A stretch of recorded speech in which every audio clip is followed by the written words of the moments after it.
And I actually had this chat last week, funny enough, seriously, with my son.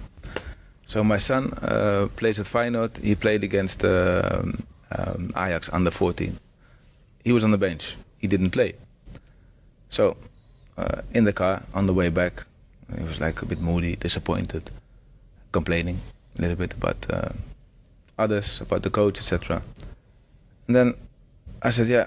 I said, but Shaquille, I said, you sound like a loser, you know, if you talk like this in a way, you sound like you lost. I said, you are blaming him, you're blaming her, you're blaming this, you're blaming everything. I said, but I don't hear one single thing about yourself. I said, winners, I said, they take control and they blame themselves and they look where they can improve.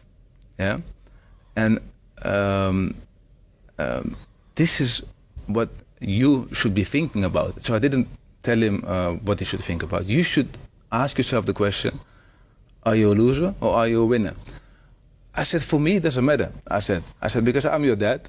I said, the only job I have and your mom has is when you're 20, that you're a good boy, that you're ready for life. You know, you can make your mistakes, you can do what you want. I love you for the same amount. It doesn't matter for me if you make it as a football player or not. I said, but you say that this is your passion. So you should take control of your life and stop complaining, because it sounds like a loser. I said, and I don't mind. If you want to be a loser, be a loser. I still love you as much. I said, it doesn't matter for me. I said, but if you want to be a winner, take control of your life and stop complaining about others.